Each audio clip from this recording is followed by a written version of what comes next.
Hallelujah. Good morning. ದೇವರ ಮಹಾಕೃಪೆಯಿಂದ ಮತ್ತೊಂದು ದಿನದಲ್ಲಿ ಈ ವರ್ಷದಲ್ಲಿ ಮುಂದೆ ಸಾಗುವುದಕ್ಕಾಗಿ ದೇವರು ಕೊಟ್ಟ ಅವಕಾಶಕ್ಕಾಗಿ ಆತನಿಗೆ ಸ್ತುತಿ ಸಲ್ಲಿಸೋಣ. ಬನ್ನಿರಿ, ಚಿಕ್ಕ ಪ್ರಾರ್ಥನೆಯೊಂದಿಗೆ ಈ ದಿನ ದೇವರ ವಾಕ್ಯವನ್ನು ಧ್ಯಾನಿಸೋಣ. ಪ್ರಾರ್ಥನೆ. ಪರಿಶುದ್ಧ ದೇವರೇ, ನಿಮಗೆ ವಂದನೆಗಳು. ನಂಬಿಗಸ್ತನಾದ ದೇವರೇ, ನಿಮಗೆ ವಂದನೆಗಳು.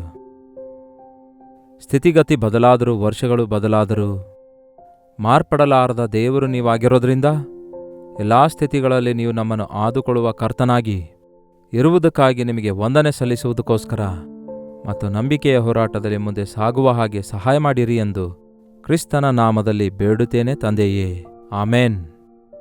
ದೇವರಿಗೆ ಸ್ತೋತ್ರ. ಹೇಗಿದೆ ಪ್ರಿಯರೇ? Happy new year.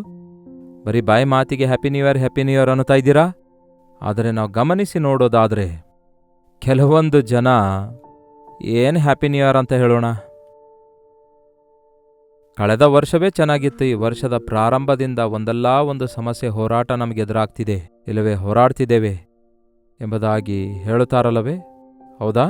ಈ ದಿನ ನ್ಯೂಸ್ ಕೇಳ್ತಾ ಇದ್ದೆವು, ಅದೇನೋ ಮತ್ತೊಂದು ವೈರಸ್ ಬರ್ತಾ ಇದೆ ಎಂಬುದಾಗಿ ತಿಳಿಸುತ್ತಿದ್ದಾರೆ. ಮತ್ತೆ ಅಪಾಯ ಎದುರಾಗುತ್ತೆ, ಮತ್ತೆ ಸಮಸ್ಯೆ ಎದುರಾಗ್ತದೆಂಬ ಭಯ, ಅದರ ವಾರ್ತೆಗಳು, ನಾವು ಜೀವಿತದಲ್ಲಿ ಎದುರಿಸುವಂತಹ ವೈಯಕ್ತಿಕ ಹೋರಾಟಗಳು, ಆರ್ಥಿಕವಾದಂತಹ ತೊಂದರೆಗಳು. ನಾವು ನಿಜವಾಗ್ಲೂ ಕೂತ್ಕೊಂಡು ಆಲೋಚಿಸಿ ನೋಡುವುದಾದರೆ ಕಳೆದ ವರ್ಷ ಜನವರಿ ಮೊದಲ ತಿಂಗಳಿನಲ್ಲಿಯೇ ಚೆನ್ನಾಗಿದ್ದೆವು, ಆದರೆ ಈ ವರ್ಷದ ಪ್ರಾರಂಭದಲ್ಲಿಯೇ ನಮಗೆ ಕಷ್ಟಗಳೇ ಎದುರಾಗಿವೆ ಅನ್ನುತ್ತಾರೆ ಎಂದು ಅಂದುಕೊಳ್ತೇನೆ. ಅದು ನಿಜವಾಗಿದೆಯೋ? ಎಸ್. ಯೋಬನ ಪುಸ್ತಕದಲ್ಲಿ 29ನೇ ಅಧ್ಯಾಯದಲ್ಲಿ 2ನೇ ವಚನದಲ್ಲಿ ಯೋಬನು ಏನು ಹೇಳ್ತಾನೆ ನೋಡಿರಿ. ಅಯ್ಯೋ, ನಾನು ಹಿಂದಿನ ತಿಂಗಳುಗಳಲ್ಲಿ ಇದ್ದಂತೆ ಈಗಲೂ ಇದ್ದರೆ ಎಷ್ಟೋ ಸಂತೋಷವಾಗುತ್ತಿತ್ತು. ಅಂದರೆ ಪೂರ್ವ ಕಾಲದಲ್ಲಿದ್ದಂತೆ, ಗತ ದಿನಗಳಲ್ಲಿ ಇದ್ದಂತೆ ಈಗಲೂ ಇದ್ರೆ ಎಷ್ಟು ಚೆನ್ನಾಗಿರ್ತಾ ಇತ್ತು. ಈ ಹೊಸ ವರ್ಷದಲ್ಲಿ, ಈ ಪರಿಸ್ಥಿತಿಯಲ್ಲಿ, ಈ ಸಮಯದಲ್ಲಿ ಇದ್ದದ್ದಕ್ಕಿಂತಲೂ ಗತಕಾಲದಲ್ಲಿ ನಮ್ಮ ಬದುಕಿನಲ್ಲಿ ನಾವು ಚೆನ್ನಾಗಿದ್ದೆವು. ಖಚಿತವಾಗಿಯೂ ಹೊಸ ವರ್ಷ ಬಂದ ಮಾತ್ರಕ್ಕೆ ನಮಗೆಲ್ಲವೂ ಹೊಸದಾಗಿ ಬರುತ್ತದೆ ಎಂಬುದಾಗಿ ಎಲ್ಲಿಯೂ ಗ್ಯಾರಂಟಿ ಇಲ್ವಲ್ಲ. ಎಲ್ಲರ ಜೀವಿತದಲ್ಲಿ ಹೊಸ ವರ್ಷ ಎನ್ನುವಂಥದ್ದು ಒಂದು ಆಶೀರ್ವಾದದ ವರ್ಷ ಎನ್ನುವಂತೆ ಇರುವುದಿಲ್ವಲ್ಲ. ಯಾಕೆ ಈ ವರ್ಷ ಪ್ರಾರಂಭದಿಂದಲೇ ಹೋರಾಟಗಳು ಯಾಕೆ ಬರ್ತಿವೆ? ಯೋಬನು ಹೇಳ್ತಾನೆ, ಪೂರ್ವಕಾಲದಲ್ಲಿ ಇದ್ದಂತೆ ನಾನಿದ್ರೆ ಎಷ್ಟು ಚೆನ್ನಾಗಿರ್ತಾ ಇತ್ತು. ದೇವರು ನನ್ನನ್ನು ಕಾಪಾಡುವ ದಿನಗಳಲ್ಲಿ ನಾನು ಒಂದು ವೇಳೆ ಇದ್ದದ್ದೇ ಆದರೆ ನನಗೆ ಎಷ್ಟೋ ಸಂತೋಷವಾಗುತ್ತಿತ್ತು. ದೇವರು ನನ್ನನ್ನು ಕಾಪಾಡಿದ ವರ್ಷಗಳಲ್ಲಿ ನನಗೆ ವ್ಯಾಧಿಗಳಿಲ್ಲ, ಆರ್ಥಿಕ ತೊಂದರೆಗಳಿಲ್ಲ, ನನಗೆ ಕುಟುಂಬ ಸಮಸ್ಯೆಗಳಿಲ್ಲ, ನನಗೆ ಹೋರಾಟಗಳೇ ಇಲ್ಲ. ಹೌದು, ನಮ್ಮ ಜೀವಿತದಲ್ಲಿಯೂ ಕೂಡ ಕೆಲವು ದಿನಗಳವರೆಗೂ ನಾವು ಎಷ್ಟೋ ದೇವರ ಪ್ರೀತಿ ಅನುಭವಿಸಿರುವಂತಹ ದಿನಗಳು ನಮ್ಮ ಜೀವಿತದಲ್ಲಿವೆ, ವರ್ಷಗಳು ನಮ್ಮ ಬದುಕಿನಲ್ಲಿವೆ. ದೇವರು ನಮ್ಮ ಸಂಗಡ ಇರುವುದರಿಂದ ಎಲ್ಲವೂ ನಮಗೆ ಸಮೃದ್ಧಿಯಾಗಿದೆ. ಸಹಜವಾಗಿ ನಾವು ಹಾಗಂದ್ಕೊಳ್ತೇವೆ. ಕಷ್ಟ ಬಂದ ಕೂಡಲೇ ದೇವರು ಕೈ ಬಿಟ್ಟಿದ್ದಾರೇನೋ, ಶ್ರಮೆ ಬಂದ ಕೂಡಲೇ ನಾನು ಏನು ಪಾಪ ಮಾಡಿದೇನೋ, ನಾನೇನಾದರೂ ತಪ್ಪು ಮಾಡಿದ್ದೇನೇನೋ, ನಾನು ದೇವರನ್ನು ದುಃಖಪಡಿಸಿದ್ದೇನೇನೋ ಎಂಬ ಸಂಕೋಚಿತವಾದ ಮನಸ್ಸುಳ್ಳಂಥವರು ಯಾವಾಗಲೂ ಹಾಗನ್ನುವುದನ್ನು ಕೇಳಿದ್ದೇನೆ, ಕಿವಿಯಾರೆ ಕೇಳಿದ್ದೇನೆ. ನಾನು ಕೂಡ ಕೆಲವು ಸಾರಿ ಹೇಳ್ತೇನೆ, ಏನಾಗಿದೆ ನನಗೆ? ಯಾಕೆ ಈ ಕೊರತೆ? ಯಾಕೆ ಇದು ಕಡಿಮೆ ಆಯಿತು? ಯಾಕೆ ಈ ಕಷ್ಟ? ದೇವರಿಗೇನಾದರೂ ನಾವು ದುಃಖಪಡಿಸಿದೇವೋ? ದೇವರಿಗೇನಾದರೂ ನಾವು ಬಿಟ್ಟು ದೂರ ಹೋದೆವೋ? ನಮ್ಮ ಜೀವಿತದಲ್ಲಿ ಯಾಕೆ ಸಮಸ್ಯೆಗಳು ಬರ್ತಿವೆ? ಖಂಡಿತವಾಗಿಯೂ ನಮ್ಮ ಸಮಸ್ಯೆಗಳಿಗೆ ನಾವೇ ಕಾರಣ. ಅದರಲ್ಲೂ ಮುಖ್ಯ ಕಾರಣ ನಮ್ಮ ಪಾಪಗಳೇ. ಆದರೆ ಪ್ರತಿ ಸಾರಿ ಅದೇ ಆಗದೇ ಇರಬಹುದು. ಕೆಲವೊಂದು ಸಾರಿ ದೇವರು ನಮ್ಮನ್ನು ಆಶೀರ್ವದಿಸುತ್ತಲೇ ಇರುವಾಗ, ಬಹಳ ಉನ್ನತ ವ್ಯಕ್ತಿಗಳಾದರೆ ದೇವರನ್ನು ನೆನೆಸಿಕೊಳ್ಳುತ್ತೇವೋ?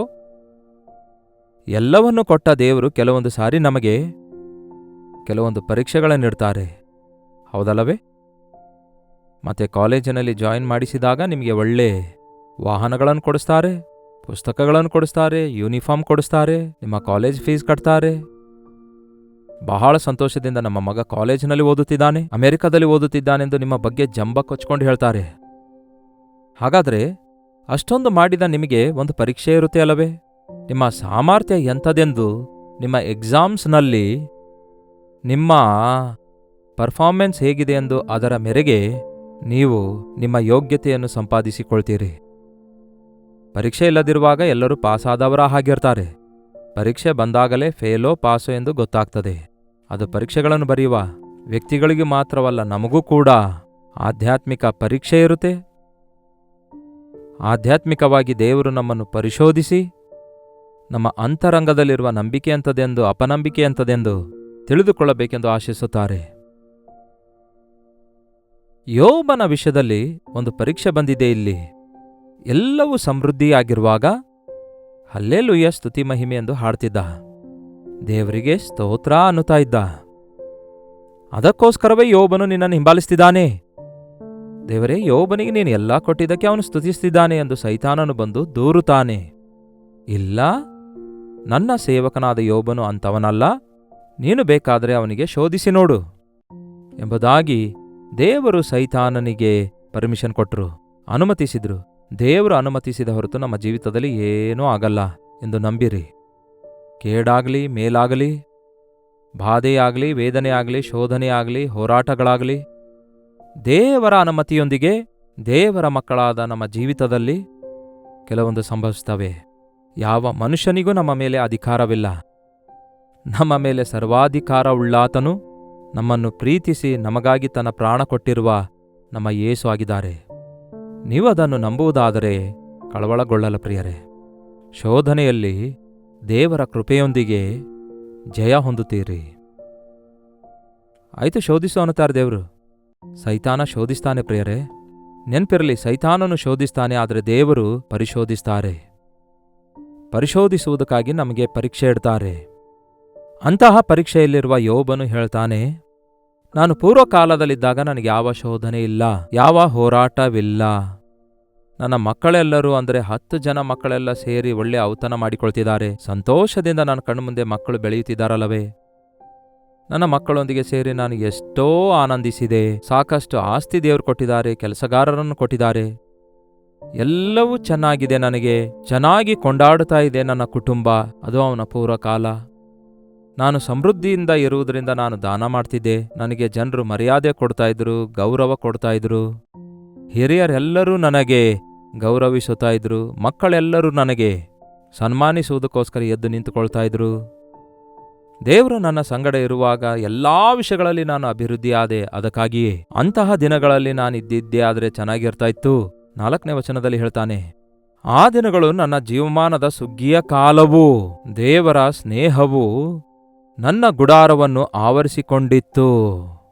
ಸರ್ವಶಕ್ತನು ಇನ್ನೂ ನನ್ನೊಂದಿಗಿದ್ದನು. ನನ್ನ ಮಕ್ಕಳು ನನ್ನ ಸುತ್ತಲಿದ್ದರು. ನನ್ನ ಹೆಜ್ಜೆಗಳು ಮೊಸರಿನಲ್ಲಿ ಮುಳುಗುತ್ತಿದ್ದವು. ಇದೊಂದು ಉಪಮಾನದ ಹಾಗಿದೆ. ಇಟ್ಟ ಹೆಜ್ಜೆಗಳೆಲ್ಲ ಮೊಸರಿನಲ್ಲಿ ಮುಳುಗಿದುವಂತೆ, ಕೆಸರಿನಲ್ಲಿ ಅಲ್ಲದೆ. ಏನಂತೆ? ಬೇಳೆ ಬೇಯಿಸಿಕೊಂಡ ಎಂಬುದಾಗಿ ಒಂದು ಗಾದೆ ಇದೆ, ಮೋಸ ಮಾಡಿದವರ ಕುರಿತಾಗಿ, ನಷ್ಟ ಹೋದವರ ಕುರಿತಾಗಿ. ಆದರೆ ದೇವರು ನನ್ನ ಸಂಗಡ ಇರುವುದರಿಂದ ನಾನು ಎಲ್ಲೇ ಹೆಜ್ಜೆ ಇಟ್ಟರೂ ಕೂಡ ಮೊಸರಿನಲ್ಲಿ ಹೆಜ್ಜೆ ಇಟ್ಟ ಹಾಗಿದೆ. ಅಂದರೆ ಅಮೂಲ್ಯವಾದ ಸ್ಥಳಗಳಲ್ಲಿ ನಾನಿದ್ದೇನೆ ಎಂದರ್ಥ. ಶ್ರೇಷ್ಠವಾದವುಗಳನ್ನು ನಾನು ಅನುಭವಿಸಿದ್ದೇನೆ ಎಂದರ್ಥ. ದೇವರ ರಹಸ್ಯ ನನ್ನ ಗುಡಾರ ಆವರಿಸಿದೆ. ನನಗೆ ಸಮಸ್ಯೆಗಳೇ ಇಲ್ಲ, ನನಗೆ ಸಮಸ್ತ ಉತ್ತರಗಳು ದೊರಕಿವೆ. ನನಗೆ ಭವಿಷ್ಯದ ಕುರಿತು ಅಯೋಮಯದ ಪರಿಸ್ಥಿತಿ ಇಲ್ಲ. ಭವಿಷ್ಯವನ್ನು ದೇವರು ಬಯಲುಪಡಿಸುವ ಆತನು. ನನ್ನೊಂದಿಗೆ ದೇವರು ಮಾತಾಡುವ ಆತನು. ತನ್ನ ಹೃದಯದ ಸಂಗತಿಗಳನ್ನು ನನಗೆ ಹೇಳುತ್ತಾ ಇದ್ದನು. ನನ್ನ ಸಂಗಡ ದೇವರು ಇದ್ದ ದಿನಗಳಲ್ಲಿ ನಾನು ಪರಿಪಕ್ವವುಳ್ಳವನಾಗಿದ್ದೆ. ನಾನು ಸಮೃದ್ಧಿಯಾಗಿದ್ದೆ.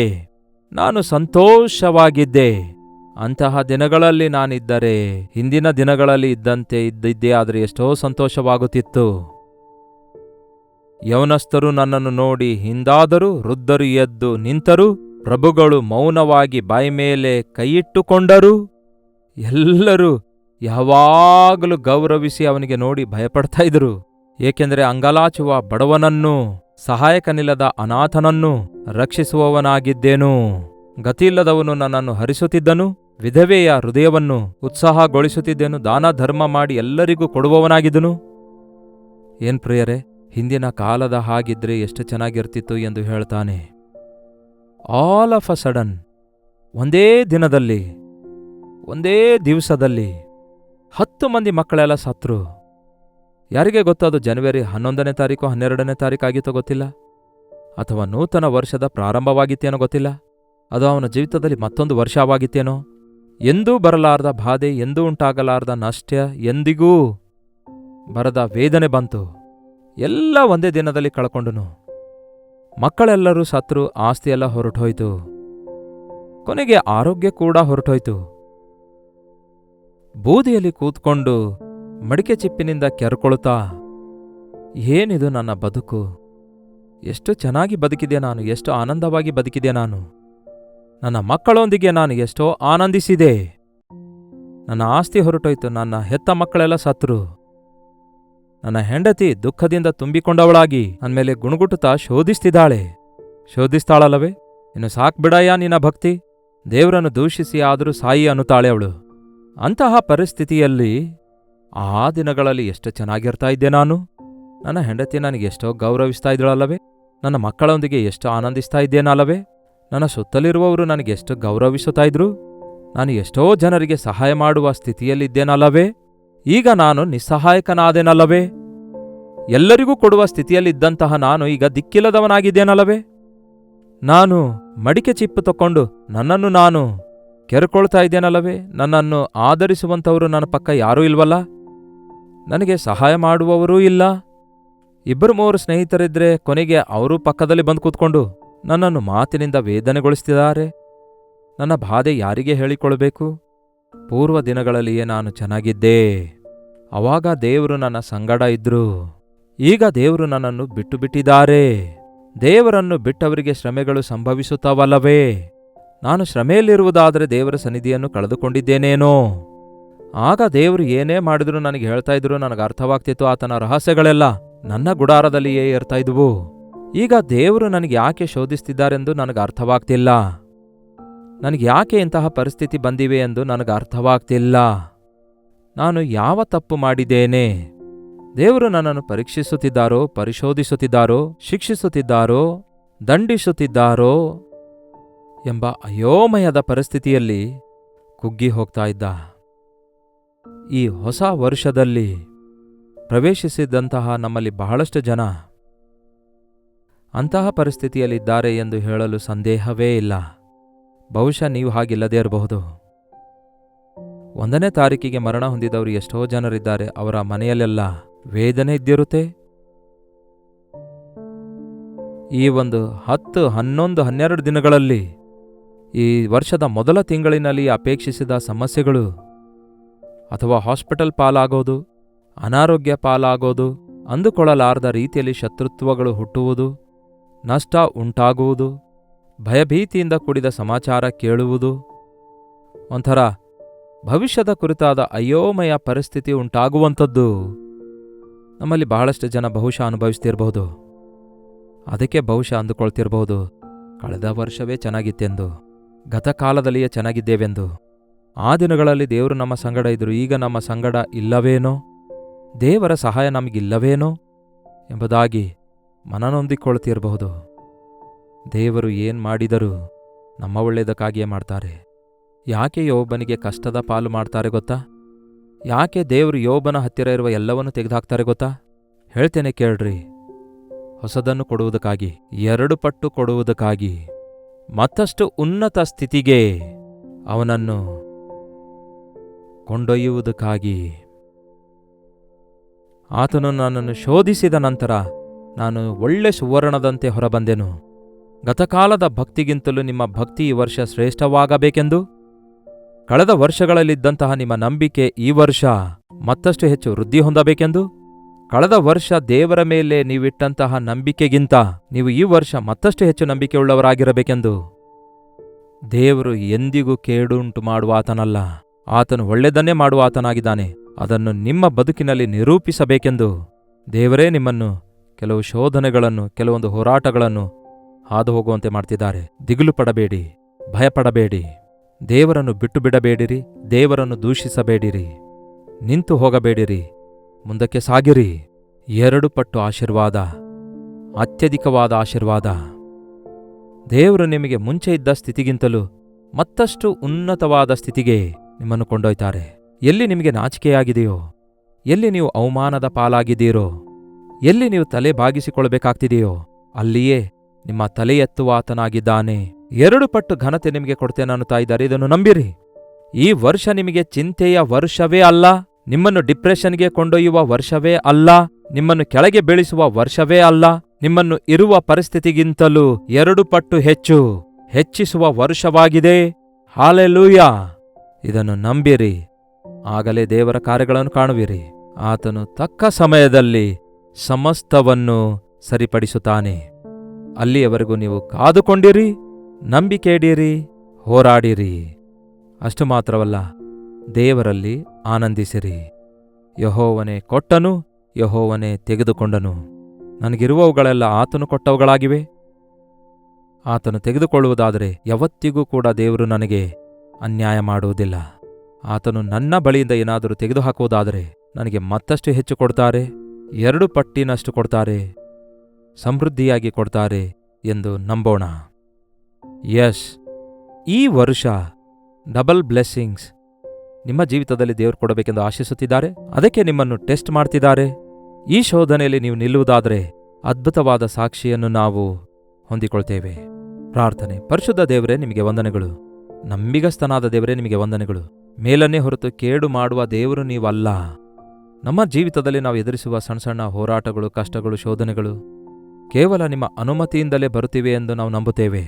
ನೀವು ನಮ್ಮನ್ನು ಪರಿಶೋಧಿಸಿ ಮತ್ತಷ್ಟು ನಿಮ್ಮ ದಿವ್ಯದಾನಗಳಿಂದ ನಮ್ಮನ್ನು ನೀವು ಆಶೀರ್ವದಿಸುವುದಕ್ಕಾಗಿಯೇ ನೀವು ಅನುಮತಿಸುತ್ತಾ ಇದ್ದೀರಿ ಎಂದು ನಂಬುವುದಕ್ಕಾಗಿಯೂ, ನಿಮ್ಮನ್ನು ಸ್ತುತಿಸುವುದಕ್ಕಾಗಿಯೂ ಮಾತ್ರವಲ್ಲ, ನಿಮ್ಮಲ್ಲಿ ನಂಬಿಕೆ ಇಟ್ಟು ನಮ್ಮ ಮುಂದೆ ಇರುವ ಹೋರಾಟಗಳನ್ನು ನಿಮ್ಮ ಕೃಪೆಯಿಂದ ಹೋರಾಡಿ ಜಯಿಸುವುದಕ್ಕೂ, ನಿಮ್ಮ ನಾಮ ಮಹಿಮೆ ಪಡಿಸುವ ಜೀವಿತ ಜೀವಿಸುವುದಕ್ಕಾಗಿಯೂ ಈ ವಾಕ್ಯ ವೀಕ್ಷಿಸುವ ಪ್ರತಿಯೊಬ್ಬರಿಗೂ ಸಹಾಯ ಮಾಡಿರಿ ಎಂದು ಕ್ರಿಸ್ತನ ನಾಮದಲ್ಲಿ ಬೇಡುತ್ತೇನೆ ತಂದೆಯೇ, ಆಮೇನ್. ತಂದೆಯಾದ ದೇವರ ಪ್ರೀತಿಯೂ, ಮಗನಾಗಿರುವ ಕ್ರಿಸ್ತನ ಕೃಪೆಯೂ, ಆದರಣೆಕರ್ತನಾದ ಪವಿತ್ರಾತ್ಮನ ಸಹವಾಸವು ಕೂಡಿ ಬಂದಿರುವಂತಹ ನಮ್ಮೆಲ್ಲರ ಸಂಗಡ ಇಂದಿಗೂ ಸದಾಕಾಲಕ್ಕೂ ನೆಲೆಯಾಗಿರಲಿ. ಆಮೇನ್. ದೇವರಿಗೆ ಸ್ತೋತ್ರ. ನಿಮ್ಮ ಪ್ರಾರ್ಥನಾ ಮನವಿ 8939731313 ನಂಬರ್ಗೆ, ಇತರ ದೇಶದಿಂದ ವೀಕ್ಷಿಸುವುದಾದರೆ ಕೊಡಲ್ಪಟ್ಟಂತಹ ಇದೇ ನಂಬರ್ಗೆ ಒಂದು ಟೆಕ್ಸ್ಟ್ ಆಗಲಿ ವಾಯ್ಸ್ ಮೆಸೇಜ್ ಮುಖಾಂತರ ವಾಟ್ಸಪ್ ಕಳಿಸಿರಿ. ನಿಮ್ಮ ಪಕ್ಷದಲ್ಲಿ ನಾವು ಹೋರಾಡಿ ಪ್ರಾರ್ಥಿಸ್ತಿದ್ದೇವೆ. ನೀವು ಕೂಡ ಹೋರಾಡಿ ಪ್ರಾರ್ಥಿಸಿರಿ. Don't be discouraged. ನಿರಾಶರಾಗಬೇಡಿರಿ. ಪ್ರತಿಯೊಂದು ವಿಷಯದಲ್ಲಿ ನಂಬಿಕೆ ಇಡಿರಿ. ದೇವರ ಕೃಪೆಯಿಂದಲೇ, ದೇವರ ಕೃಪೆಯಲ್ಲಿಯೇ ದೇವರು ನಿಮ್ಮನ್ನು ಕಾಪಾಡ್ತಾರೆ. ದೇವರ ದೊಡ್ಡ ಕಾರ್ಯಗಳಿಗಾಗಿ ಕಾದುಕೊಂಡಿರಿ. ನೀವು ಕೂಡ ಪ್ರಾರ್ಥಿಸಿರಿ. ನಂಬಿಕೆಯ ಹೋರಾಟದಲ್ಲಿ ಮುಂದಕ್ಕೆ ಸಾಗಿರಿ. ಕರ್ತನ ಚಿತ್ತವಿರುವುದಾದರೆ ಮತ್ತೆ ನಾಳೆ ಇದೇ ಅನುದಿನದ ಧ್ಯಾನ ಎಂಬ ಕಾರ್ಯಕ್ರಮದಲ್ಲಿ ಮತ್ತೊಮ್ಮೆ ಭೇಟಿಯಾಗೋಣ. ಅಲ್ಲಿವರೆಗೂ ದೇವರ ಮಹಾಕೃಪೆ ನಿಮ್ಮೆಲ್ಲರೊಂದಿಗಿರಲಿ.